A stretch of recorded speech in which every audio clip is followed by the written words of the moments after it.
Today is December the 27th, and we'll be reading Revelation chapter 18, verses 1 through 24. After all this, I saw another angel coming down from heaven with great authority, and the earth grew bright with his splendor. He gave a mighty shout, "Babylon is fallen, that great city is fallen. She has become a home for demons.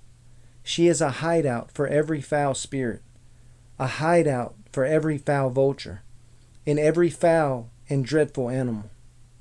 For all the nations have fallen, because of the wine of her passionate immorality. The kings of the world have committed adultery with her. Because of her desires for extravagant luxury, the merchants of the world have grown rich." Then I heard another voice calling from heaven, "Come away from her, my people.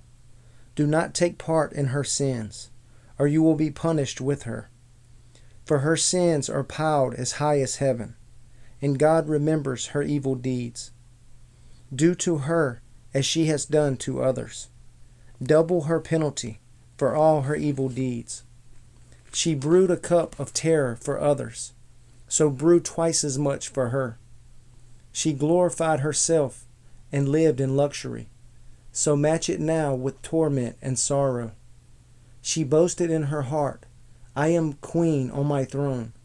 I am no helpless widow, and I have no reason to mourn.'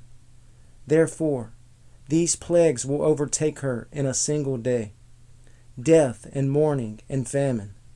She will be completely consumed by fire, for the Lord God who judges her is mighty. And the kings of the world who committed adultery with her and enjoyed her great luxury will mourn for her as they see the smoke rising from her charred remains. They will stand at a distance, terrified by her great torment. They will cry out, 'How terrible for you, O Babylon, you great city! In a single moment, God's judgment came upon you.' The merchants of the world will weep and mourn for her, for there is no one left to buy their goods. She bought great quantities of gold, silver, jewels, and pearls, fine linen, purple, silk, and scarlet cloth, things made of fragrant thyme wood, ivory goods, and objects made of expensive wood and bronze, iron, and marble. She also bought cinnamon, spice, incense, myrrh, frankincense, wine, olive oil, fine flour, wheat, cattle, sheep, horses, wagons, and bodies, that is, human slaves.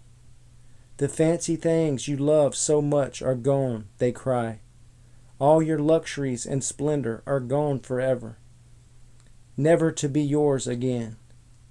The merchants who became wealthy by selling her these things will stand at a distance, terrified by her great torment. They will weep and cry out, 'How terrible for that great city! She was clothed in finest purple and scarlet linens, decked out with gold and precious stones and pearls. In a single moment, all the wealth of the city is gone. And all the captains of the merchant ships and their passengers and sailors and crews will stand at a distance. They will cry out as they watch the smoke ascend, and they will say, 'Where is there another city as great as this?' And they will weep and throw dust on their heads to show their grief. And they will cry out, 'How terrible for that great city! The ship owners became wealthy by transporting her great wealth on the seas. In a single moment, it is all gone. Rejoice over her fate, O heaven, and people of God and apostles and prophets, for at last God has judged her for your sakes.' Then a mighty angel picked up a boulder the size of a huge millstone. He threw it into the ocean and shouted, 'Just like this, the great city Babylon will be thrown down with violence and will never be found again. The sound of harps, singers, flutes, and trumpets will never be heard in you again. No craftsman and no trades will ever be found in you again. The sound of the mill will never be heard in you again. The light of a lamp will never shine in you again.